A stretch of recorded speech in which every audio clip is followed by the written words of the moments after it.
good, y'all, and welcome to another episode of Common Sense Reactions. It's nighttime in my crib, so I gotta be a little bit, you know what I'm saying? But, yeah, you know what? We just gonna get right into the content. It's something about Eric Holder, BRICC Baby, man. All of this information been, I don't know, bro. Like low key, it's been getting me kind of down, man. I want to share my marathon story one day, but probably a little bit later. Did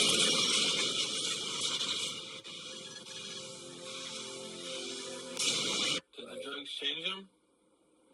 Well, I wasn't around to see the behavior difference. We went to jail. All right, so no, I lied to you. That wasn't the last time I saw him. The last time I saw him was when we went to jail in Vegas. I came to Vegas. Me, DJ Victorious from Chicago. That's him and DJ Victorious is how I met DJ Bands and Dirt. He used to DJ for Chief Keef and all of them when they was first coming up, and then he was like one of the first niggas to come to LA with Chop. Okay. But we was out in Vegas at the Marquee. We was fucking with ASAP Ferg. We blowing and shit in his room. We was at the Cosmopolitan, and Ferg was about to be at the Marquee, so we was going to the Marquee. I had like probably like a half a zip of Molly on me. I already was on probation for Molly in Vegas or whatever the case was. Well, no, it wasn't on me. My boy had a half a zip of Molly on him, DJ Victoria. Whoa, bro was tripping. But you already could tell, like, BRICC Baby was a hot boy when he was younger, man. He probably still is, you feel me? Because that's what he went to jail for. So I had some lean, but they didn't find the lean because it was inside a cranberry juice bottle, right? It was like 16 ounces of that shit. But my little... What's the charges for that type of stuff, man? Like, if you get caught with lean, like, what's the jail time? Y'all drop a comment and let me know if you know what it is, because that sounds like a lot of time, man. Like, what do you say, 16 ounces or something? Jeez. All right. Dude, you know what I'm saying, little bro, I told Victorious, like, we ain't in LA, don't roll that weed in the elevator, like, they gonna be on it, so we walking through the lobby, or we walking through, the casino area on our way to the club. As we walking, ASAP Ferg and them, they were walking further than us, so we was like right behind them. And the detectives came out of nowhere. I don't know what the fuck. Like the UC, the fucking Metro boys out there, they came, made us get on the wall. I'm like, man, I told you not to roll that weed. They probably seen it on the camera. You know what I'm saying? I'm like, bro, I hope you didn't say that with the people right there, brother. I hope you... And don't even wait till you get in the back of the car, because they be having mics and stuff back there. You know how many times you see situations where people get arrested, and then in the back you hear the recording and then you see the video, and it's just like, man, told you we shouldn't have been up there, man. Like doing too much talking, bro. You feel me? You gotta just gotta hold it down, assume you be recorded at all times, man. That's not no street nigga shit. That's just the sidewalk observations from what I've, seen like everybody else. You know what I'm saying? Just TV shows and shit. So it's the sidewalk nigga shit. You feel me? I told you, we playing with the weed out here. This is before they was legal. This like 2014. So we end up getting booked. And while they about to take us, it's cold outside, so while they about to take us, he lying to him about his name. They got him pinned on the car and shit. The nigga, Eric, and he... Nah, it's the motion. He was like, they got him pent up on the car and shit. Like, he really, he got into character and everything, bro. BRICC Baby tells dope-ass stories.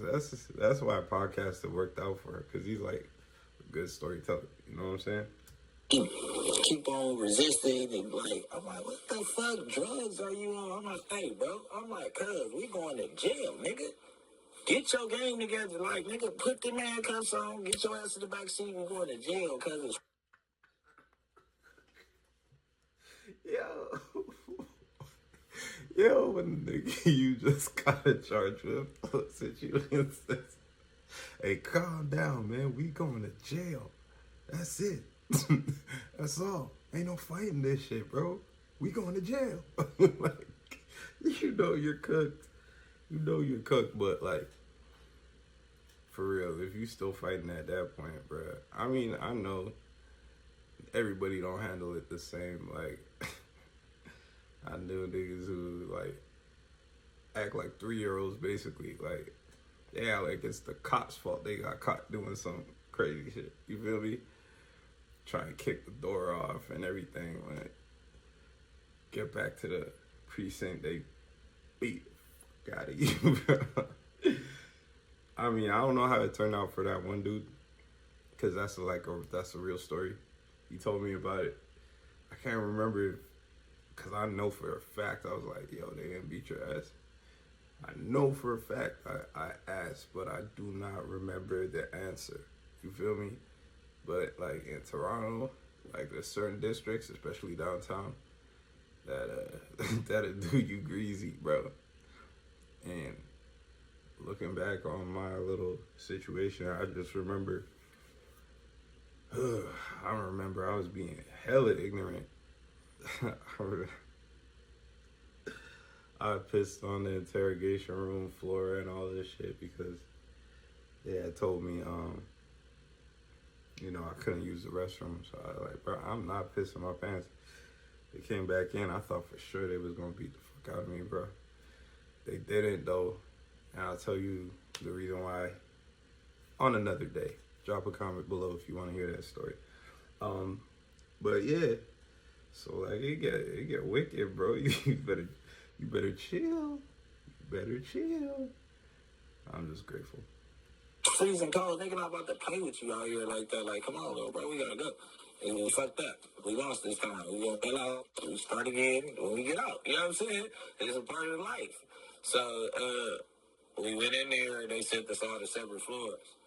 And that's the last time I seen Cuz. That was like 2015, I want to say.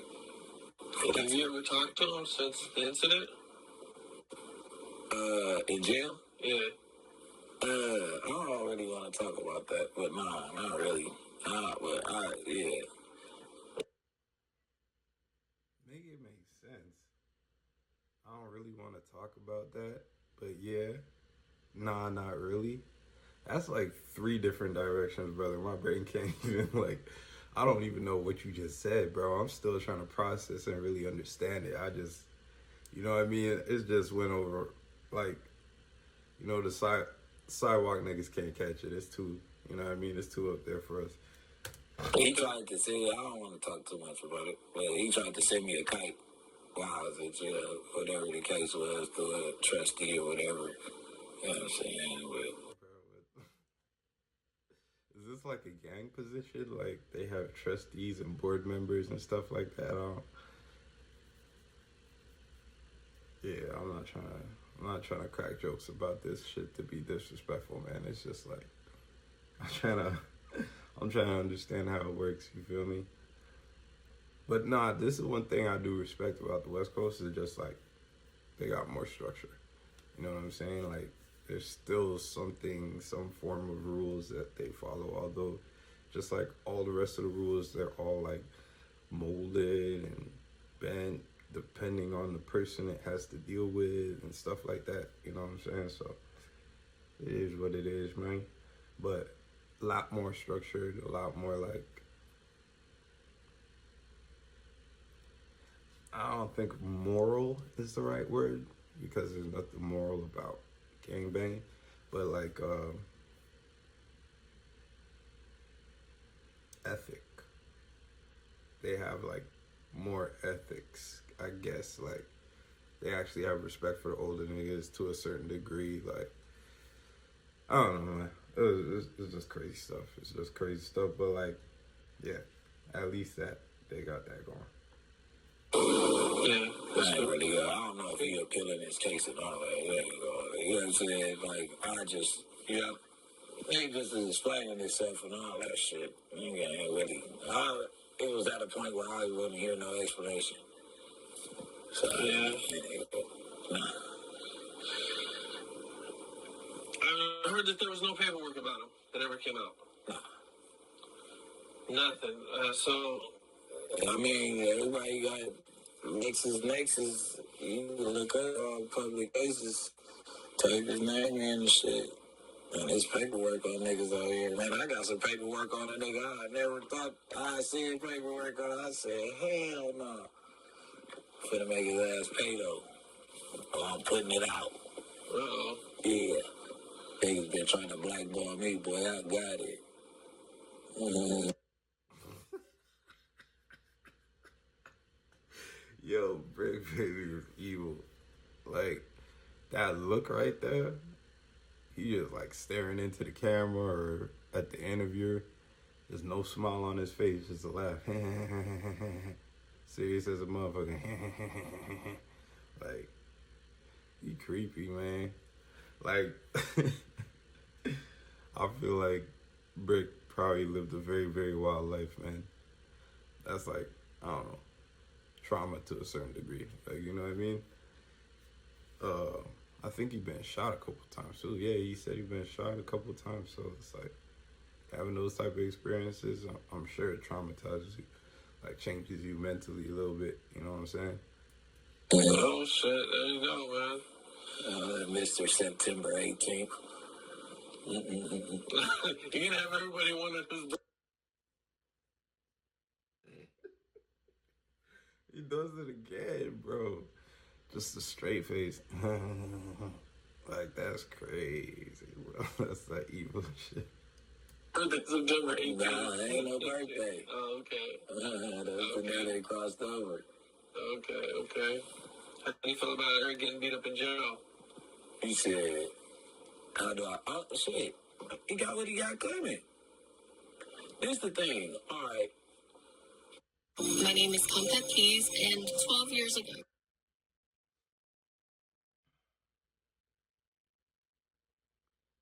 Alright, so... What he did is justifiable. If it would have happened to somebody else, nobody would have... You get what I'm saying? Nobody would have, would have been mad at him. He killed, like, the main dude that was bringing positive, changing the narrative about the hood. You know what I'm saying? From negative to positive. You fucked up. You know what I'm saying? He said that he don't got nothing. You knew he wasn't going to kill you. He wasn't going to try to get you killed. He said he spoke his opinion of what he thought. You could have told him, nigga, that shit never happened. Nigga, don't speak about that no more, though. Like, nigga, I ain't telling nobody. You didn't have to do all that. You know what I'm saying? Point blank, period. So, it's like, but you ain't close to calling nigga a snitch with no paperwork. So, had that happened to somebody else, they wouldn't have been tripping like that. So, but my whole thing is, you killed my homeboy. One of my close homeboys, you my close homeboy. If he killed you, I wouldn't be fucking with him. So, vice versa. Like, it's some fucking with, but it ain't, you know what I'm saying? Like, you got my name, gang. We done did a whole lot together, cuz. So, 6-7, like, I'll never turn on you. You know what I'm saying? Like, nigga, we you know what I'm saying? Like, I raised you, nigga. But come on, cuz. Like, what is you want? You ain't got no green dots and cash apps for me right now. That's out. You know what I'm saying? What was the reaction from the inmates when they found out? Everybody was fucked up. That's what I'm saying. I met you with love. Everybody was fucked up. The Mexicans, nigga, the Bloods, Overs. Niggas was mad at the homies. The nigga, the Hops was mad at us. It's like, don't let this nigga get killed, nigga. Like, what the fuck? This shit is crazy.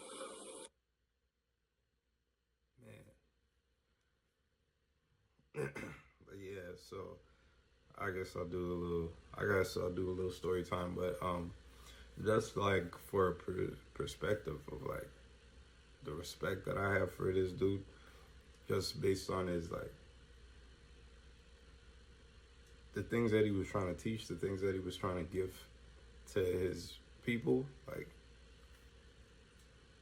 it was just like, you didn't see that type of energy. Like, you don't get that type of energy every day. It's like a once in every, what, maybe like 15-year occurrence. Because the last one that had that type of energy was, we gotta say Pac. And I feel like, I might be speaking too sudden, but it's just like, I feel like Nip might be just slightly more impactful, because his story clears all the way to the beginning. Like, you know, Pac had like a universal upbringing. Kind of went to like private school in a little bit of a way, and that ballet. He just had a whole other type of life. He was a dancer, became a rapper. This is all Nip knew, like, you know, and he was a person who still could see or think above his circumstances, and I don't think it was just because of him. I remember watching a documentary, and I guess his dad had taken him back to, is it Eritrea? I think he's Eritrean. Had taken him back,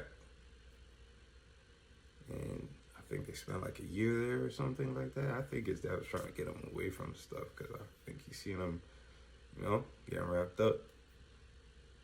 And I think that was something that like kind of molded his mind. Travel like expands your mind in a way that's like indescribable.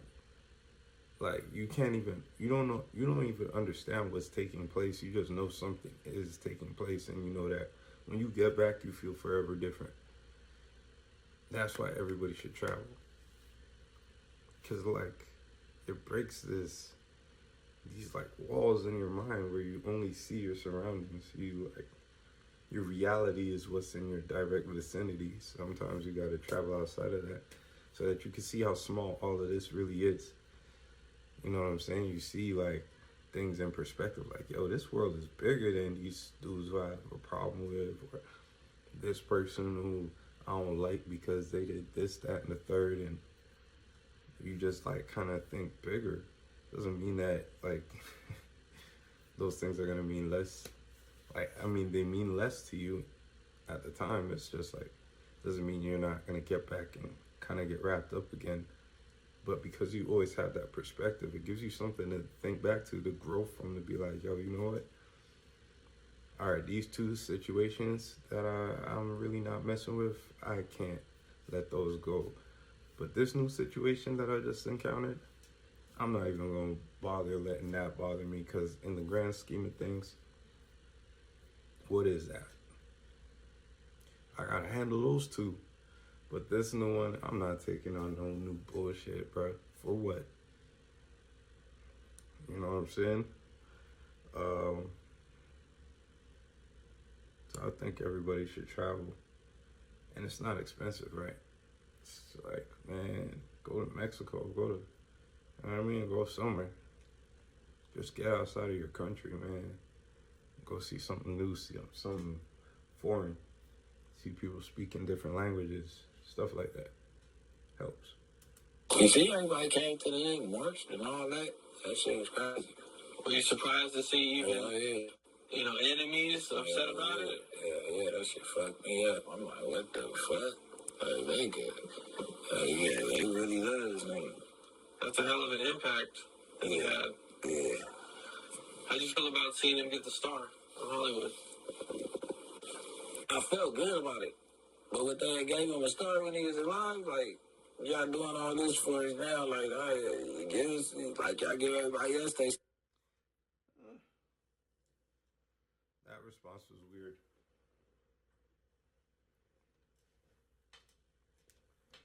That response was weird, man. It was weird. It just felt like and I get where he's coming from. Like, yo, you should have gave that man his flowers while he was here. But it's like, bro, he's not. And he just started to really elevate at the point where he was taken out of play. You know what I'm saying? So he had just really started to blossom into the superstar that he was gonna be, you know, and the leader that he was gonna be. So I just found the hesitation a little bit weird, where it's just like yeah, but you know, why y'all didn't give that to him when he was alive? It's like, all right, cool, I get it, but you know, sometimes I don't know, I'm probably overreading it, you know what I'm saying, but it just felt weird to me. That's all I'm saying. Started while he was alive. Yeah. But, you know what I'm saying? It's a win for the culture and for bro and his family, though. But it's just, I be looking at that shit like, you know me. I just be looking at the shit, so it's like, damn. Everybody else get theirs when they alive. You know what I'm saying?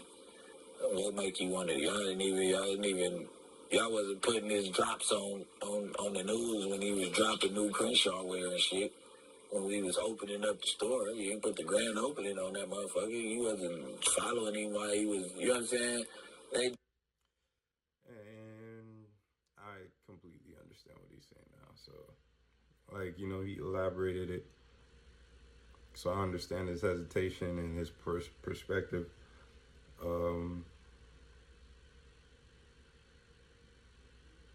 I'll say this, man. Everybody gets better appreciated when they're gone. Also,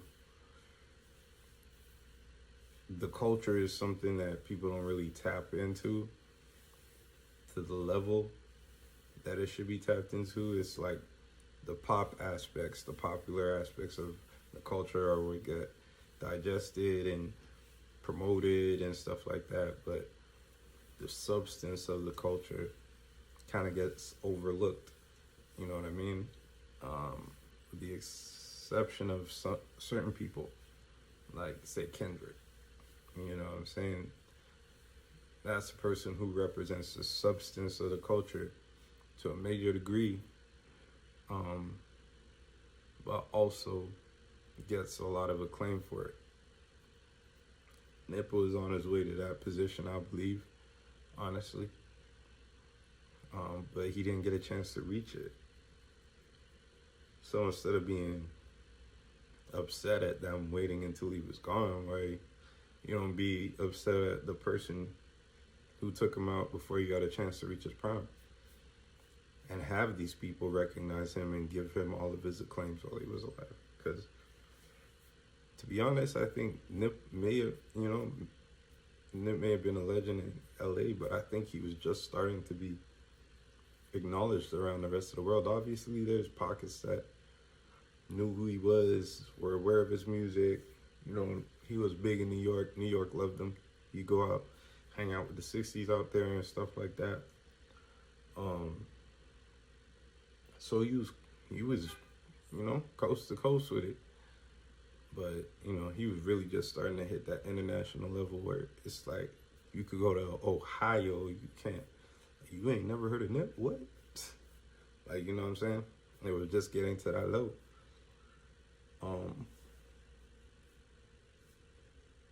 Yeah, so, you know, I think it's a unfair assessment to be like, you know, why y'all didn't give that to him while he was alive. They probably weren't even aware of the depth of the man or how important he was to the city or how loved he was by the city. You know what I'm saying? And they found out, because how many people can unite an entire city at war, separated by tribalism, colors, and ideology? And for one day, everybody's able to stand next to each other and nothing happens. No shootings, no deaths, no murders on a day where all the enemies are bumping into each other. That's some biblical shit. You feel me?